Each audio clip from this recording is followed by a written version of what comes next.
This is Pet Life Radio. Let's talk pets. The views conveyed by the guests on this program do not necessarily represent the views of the host or owners of the Doggy Diva Show and do not necessarily constitute endorsement of products. Medical information shared by the guests on this program are those of the guests and are for informational purposes only. They should not replace the medical advice of your veterinarian. Hi, this is Susan Marie from the Doggy Diva Show. This week, the importance of having a trust in place for your pets and a local rescue that is changing lives. That's what's on our show this week. Let's get started. Come here, babies. It's time for a treat, the Doggy Diva Show. Here's national award-winning author and animal advocate, Susan Marie. Hi, welcome to the Doggy Diva Show, the show for animal lovers. I'm your host, Susan Marie, and as always, I'm joined by my canine co-hosts, the Doggy Divas themselves. Thank you for joining us today as we bring you the experts in the pet and animal world right to you. Contact us at thedoggydiva.com. That's the DOGGYDIVA.com. We love hearing from you. So go grab a cup of coffee and your pet's favorite treat, and we'll be back in just a moment.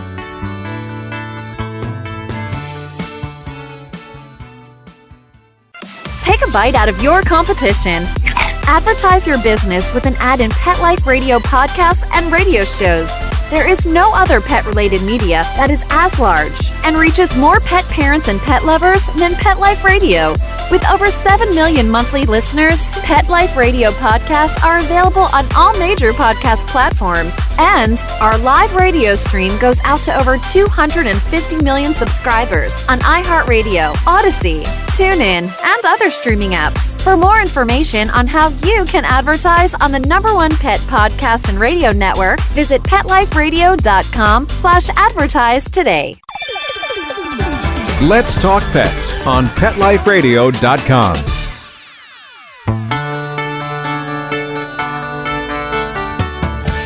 Welcome back, everyone, to the Doggy Diva Show. With us today is Monica Leighton, president of Professional Pet Sitting, with the Pet Tip of the Week. Now, Monica, we all are preparing for our wills, for our estates, and this is for our loved ones. But I think that we tend not to realize that we should also prepare for our pets in case something happens to us. Can you just tell us a little bit about pet trusts? People have heard about trusts. I mean, trusts are pretty much a huge portion of estate planning. And just like in us, people do trust for very similar reasons, oftentimes because when you have a simple will, that is a post-death document. When something happens to us, whether we're just ill, incapacitated, which can sometimes be prolonged periods of time, you have kind of funds tied up. They're not released until the death of the owner. So with trust, you have the ability to have somebody that can have access to the funding for that trust and the exact directive of how things should be handled and who will be handling them in case of a situation to where the owner has not passed, but they are incapacitated, or they are ill to the extent where they can no longer care for, in this instance, their pets, then the trust would be there as a backup for that person. So how pet trusts work? They are legally binding. They can be done by any estate planner. They are held up in court just like any other trust. It is an actual trust agreement with a trustor, a trustee. The one thing that I always tell people, do your homework, definitely go in with all of your information. One thing that, is great is there's a lot of places that are used to overseeing trust. The issue with pet trusts is pets cannot oftentimes say, hey, I'm not getting the care I'm supposed to be getting. So having a trustee that can oversee things. They also have instances over the years that the person that the owner had representing the pet, the person that, was the trustee, was overseeing the account and the designated person to care for their pet, something had happened to them. And they actually have some state agencies that can come in and provide people to do the care and take over that position of the trust. So having something as in regards to a trust covers you for those unforeseen circumstances, but you have the ability to dictate how you want things done. You can describe your pet's standard of living and care. You can have them go to the specific veterinarian you want them to go see. You can have them, adhere to the same quality of care that you were giving. And all of that can be detailed out in a trust very easily. You can put the funds in there to cover any expenses, and you can designate what the remainder of the excess funds go to. So I've seen examples where, somebody was caring for their trust. The trustee was paying all of the bills for the care of the pet. And when the trust ended, which was upon death of that pet, or if you have multiple pets upon the death of the last pet, then the person who was doing the care, the caregiver, received the rest of the money that was in the trust. And there was excess in there for that person because of, the work and the care that they gave.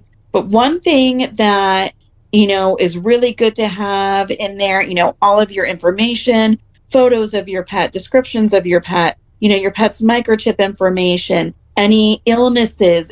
Trusts are really good, especially if you have pets that are special need pets, pets that would have a serious issue if you were to become ill and you could not care for them, if you could not explain what needed to be done.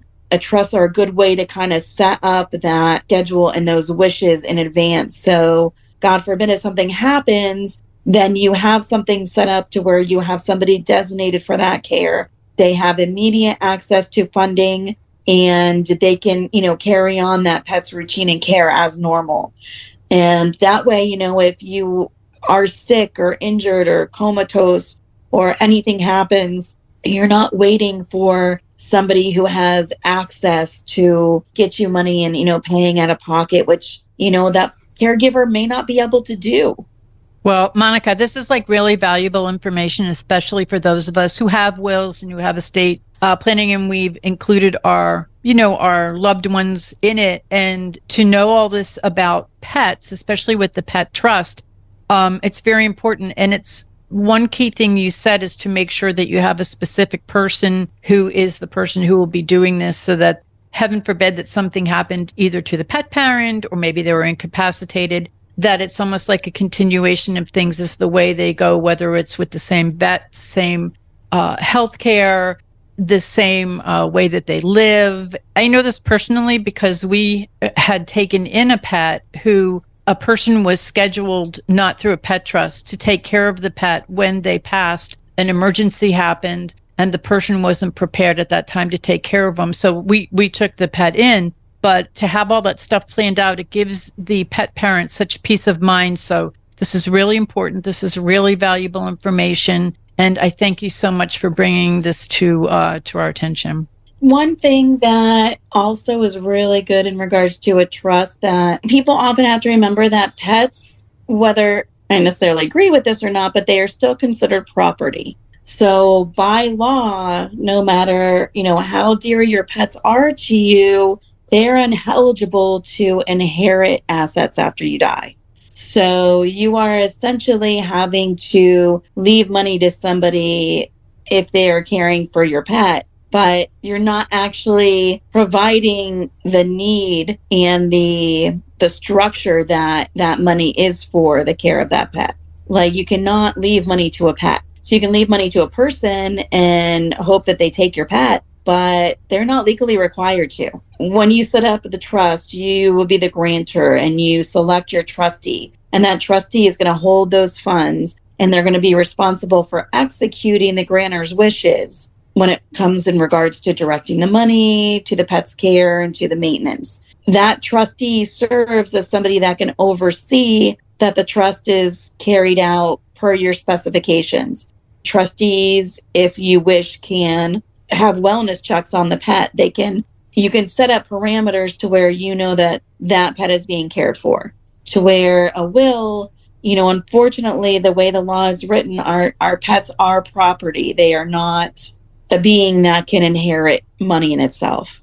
And the will is like post death, whereas a trust, it could actually be like, whether it could be if you do pass, but it could also be like if you're incapacitated or if something happens that you can't care for the animal. Is that? Yes, absolutely. And, oftentimes, unfortunately, I see it way too much, in the vet's office. But you'll have, as we get older, we age and our mind ages. You could have somebody that may no longer be able to care for themselves and may need to go into a memory care unit. And it's not that their body is failing them. It's just that, their mind has aged and they can't provide that level of care. And I see so many times where clients are going into these memory cares or the assisted living and they can't take the pet and arrangements haven't been made. I definitely think pet trust, when you're looking at doing your estate planning, if you have pets, it's worth a conversation with your lawyer and your estate planner to, see if you guys can come up with a good solution in regards to that, because it is something that happens far too often. Yes, unfortunately, sadly, for the pet parent and for the pet, this is probably something that you should look into, whether it be with your attorney or your estate planner, but even just to inquire about it and maybe act upon it and get peace of mind for that. So I thank you very much. This is really, really valuable information. And as always, Monica, you have a great week. Thank you. You too. And we'll be back in just a moment. Hello, everyone. Susan Marie here to tell you about the award-winning 3-book series, The Doggy Diva Diaries. It is a trilogy of heartwarming and inspirational stories about Miss Olive, a lonely little rescue pup, hoping to find her forever family and friends and a life filled with love. In this series, Miss Olive learns that it doesn't matter what you look like on the outside, it's the kindness and love you have on the inside that counts. Available at Amazon, Barnes & Noble, and other online booksellers. And please visit us at thedoggydiva.com for more information. Thank you, everyone. Coming up, have you ever wondered how rescue angels help homeless pets in need? We've got the answers. Stay with us. Molly, here's your dinner. Zeus, that's not your food. Don't let that happen to your precious cat. Elevate your cat's eating experience with the Cat Tree Tray. The Cat Tree Tray keeps your cat's food off the floor and conveniently located on the cat tree. It's the perfect way to eat. It's a beautiful wrought iron tray that easily attaches to your cat tree and keeps dogs and other critters out of your cat's dish. A must for multi-pet households.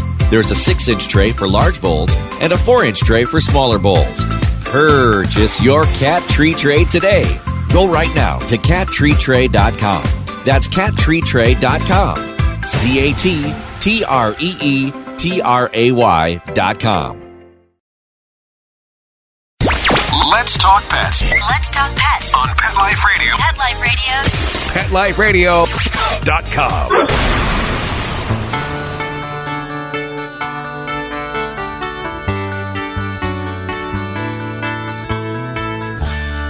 Welcome back, everyone, to the Doggy Diva Show. Bella Vita Rescue was founded in 1999, reflecting the true meaning of beautiful life rescue for homeless animals in need. And we have with us today Jill, the founder of Bella Vita Rescue in California, to tell us all about how her rescue has positively impacted pets and pet parents. Welcome, Jill. How are you?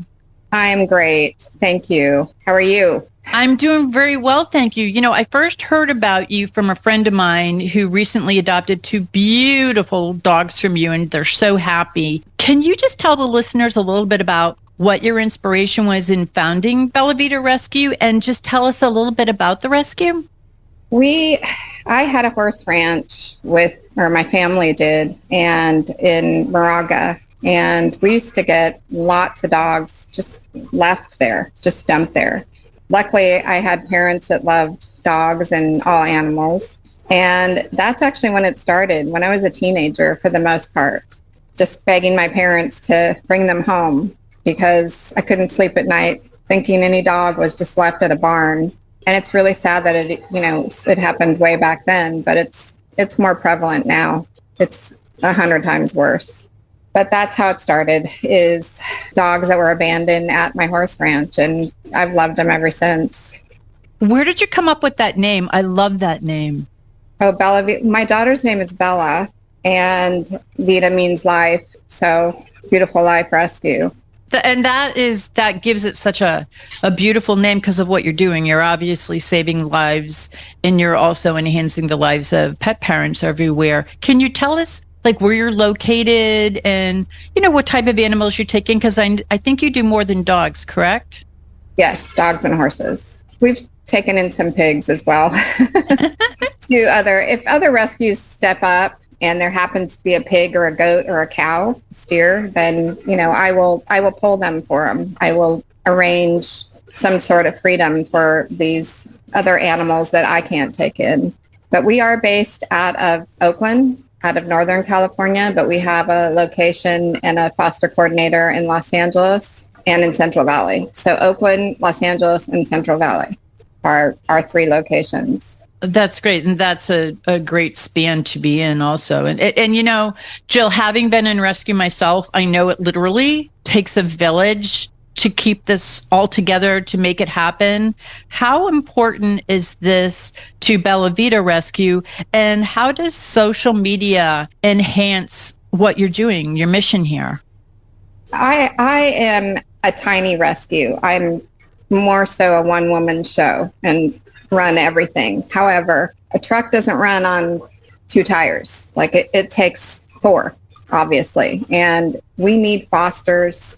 We need people that can transport. We need places, I call them little plopper houses, where I can pull a dog that's an emergency or an urgent dog or a medical dog and just plop them in a home, and then quickly get them out of there, get them into medical, get them into forever fosters or long-term committed fosters.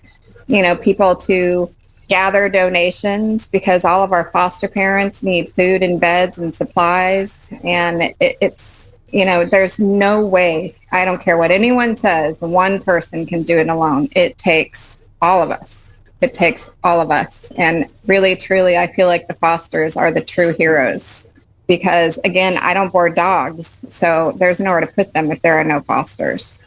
And I don't know if people even understand, I always say, to donate, adopt, or foster, because there's more than just adopting. I myself am a huge foster failure. I always have multiple dogs in my home, and I always have multiple dogs in my home. But I know how the importance of fosters. A lot of my friends are foster parents, are great, successful foster parents. And you're right. It's kind of like the brick and mortar that kind of keeps it all together, because you're not a shelter. No one can go to see the dog there or take the dog, or people are working out of their homes. They're all coming together for the passion of rescuing and helping these animals. And I'm sure that listeners are going, how can I help? How can the listeners help Bella Vita Rescue? And what is it that you need? And also, you're in California. There are local rescues throughout the country. How can listeners impact their own local rescues, as well as how do people in your area impact what you're doing in Bella Vita Rescue? It's mostly about fostering, and because fosters are the ones that, if I pull a dog straight from a shelter and put him in a foster that I've already vetted and checked and everything, they're the ones where they decompress with. They start to become the true dog, and they're so important to us because they're the ones that can say this dog is cat friendly, not cat friendly, hyper, mellow, is good on a leash. We can't do that because we can't put them all in our own, backyard. So if people would reach out to their local rescues, and just even if they're just a little plopper house, or if they can be long term, that's the most important thing. And I'm speaking for all rescues that I personally know, large and small, that they can't exist without fosters. And then donations. We're a nonprofit, so everybody volunteers for the most part. We're not paid. We rely solely on donations, monetary ones as well. Monetary, and most of us have wish lists in our bios, whether they're on Facebook or Instagram, for our fosters. So those wish lists are what we give to our fosters so that they can care properly for our dogs. And that's so important. I think sometimes people hear, oh, foster family, oh my gosh, I'm going to be incurring all of this cost. But the rescue itself helps to subsidize that. And the way that that's done is because you're a nonprofit is through donations. And that's why it's very important that people donate, they give with their heart to whether it be their local rescues, and most importantly right now to Bella Vita Rescue. And now, Jill, where can the listeners go to learn more about Bella Vita Rescue? Where can they learn not only about the rescue, but how they can help and what they can do to help, and where they can, if they want to volunteer, if they're saying, oh my gosh, I could foster. And I just want to clarify something. When you say a plop house, you're meaning like, I can't get it directly to the rescue right now, but I can get it from the shelter and put it in this home for maybe 3 or 4 days and then get it to the foster. Is that what you're meaning? Little plopper house. That's what they're so important. Hey, oh my goodness. Because I'll have, ACOs call me every day and they're like, this dog is going to be put down at 4. And if I have little plopper houses, I can run and get that dog to that little house and then just, go full board on getting them into a forever foster. And some of the plopper houses will go, okay, I'll give you 2 weeks, which is great. That helps a lot, but that just saved the dog's life. Being a plopper house is very as valuable as being a foster because you're that interim in saving the dog's life. Yes. They can give them a bath, run them to the vet for us, or, because I go directly, it doesn't end it. People think that when a dog's pulled, that's it. Yay, they're safe. No, that's when it begins. That's the beginning. It's not the happy ending. It's the happy beginning. And that's what's very important in our village are the fosters. They are heroes. They are the heroes. They truly are. I wrote 3 children's books, and it was about forever homes and about adopting and rescuing. And we dedicated all 3 to the rescue angels. And that's what you are. And all of the people who are working with you and all of you out there are rescue angels. And people need to understand the value of that and how important you are, Jill, and people like you around the animal community who are making a difference in the lives of these animals who are in need of our help.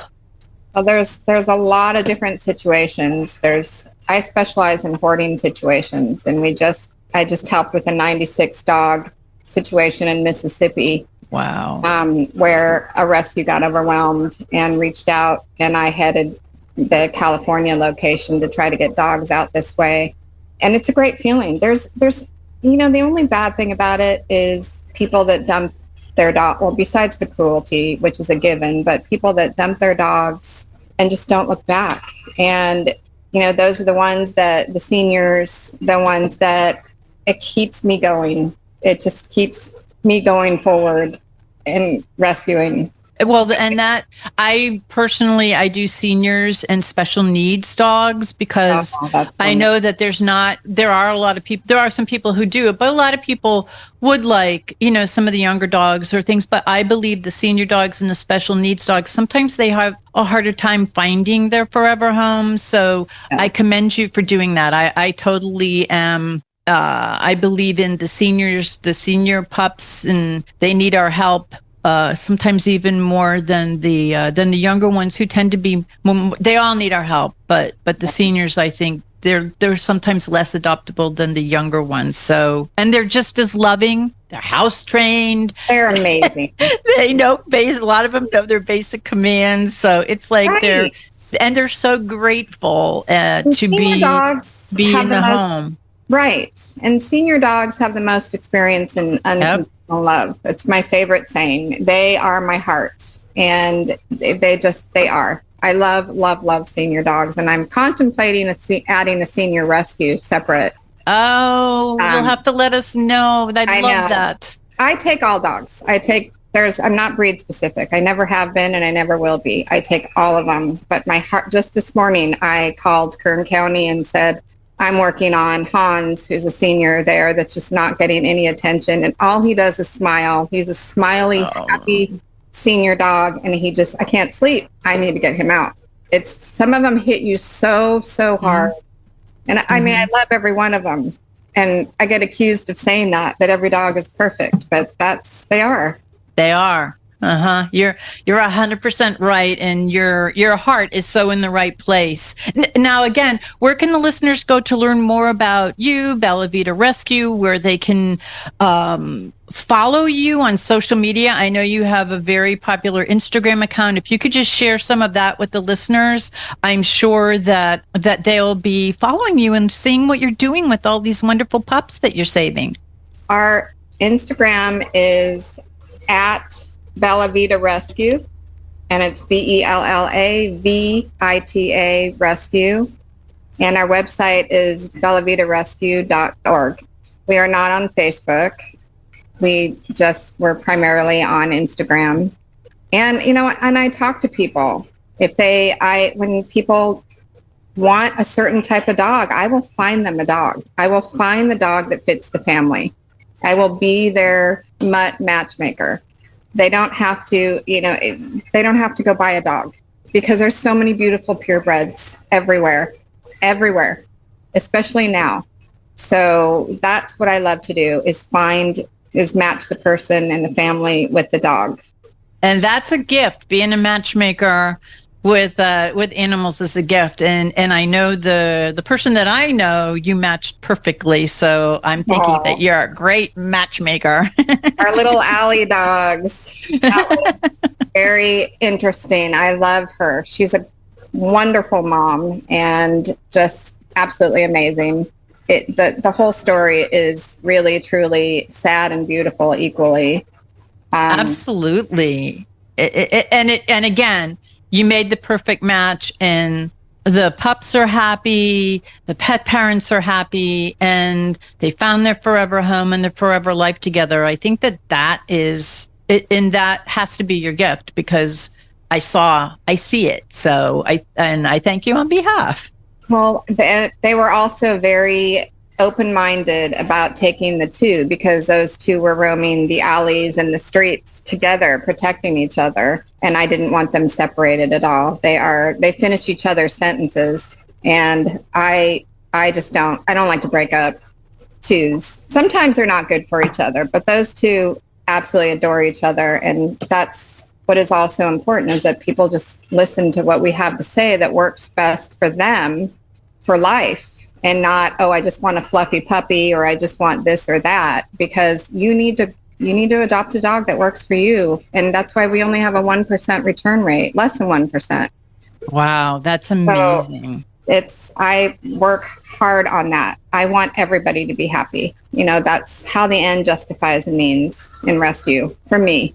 Well, I'd say I commend you. I thank you. And Jill, thank you so much for being our guest and for all that you're doing for the animals in need at Bella Vita Rescue. And I also want to thank you for being a rescue angel, because I believe that what you're doing is something that the dogs, pet parents, all of the people out there who are looking to find a peaceful, loving ending to maybe the dog had a little bit of, there's a little stress involved, and somehow it all comes, like with my friend, it all came together, and you helped put that together. So I thank you very much. Well, of course. And thank you for being a foster. You are a superhero yourself. It's so important too. It's very, very important to have fosters out there. I'm sure you have an idea, but I've been doing this for so many years, Jill. I've been doing it for over 25 years. So it is, I see both sides of it, and I see what you're doing, and I also see in what you did for my friend, and I see that the match was perfect, and there was a lot of thought and a lot of good ideas and good feelings that went with that. So I thank you very much. And you're doing it all. So I thank you. Of course. I appreciate everybody. Everybody keep spreading the word of how important fostering is for rescues, especially the rescues that don't want to board like me. I don't like boarding facilities. No. And before we go, can you just give out your social media and website information one more time for the people who want to go? I'm sure that they're going to want to find out more about you all. Yes, it's bellavitarescue.org. And then the Instagram is at Bella Vita Rescue.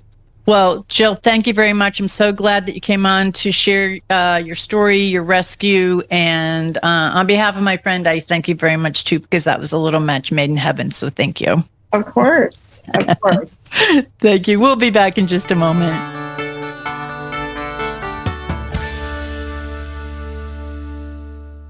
Pet Life Radio, the #1 pet radio network on the planet, joins forces with iHeartRadio to put the power of your pets in your pocket. Awesome! Download the iHeartRadio app and rock Pet Life Radio on your phone, on your tablet, on your Xbox, in your car. Pet talk, pet tunes, and fun pet times. Pet Life Radio and iHeartRadio. Positively Possum. We would like to thank our guests this week. And also, as our Doggy Divas always say, please love your pets because they love you unconditionally. And please remember to adopt, foster, spay, neuter, and microchip. And as always, please have a great Diva week, everyone. Thank you for joining us for this episode of the Doggy Diva Show. To find out more about Susan Marie and the Doggy Divas, visit them at their website, thedoggydiva.com, and on Facebook at The Doggy Diva Show. Tell your fellow pet parents about it. We look forward to having you join us again for the next episode. See you soon. Let's Talk Pets, every week on demand, only on PetLifeRadio.com.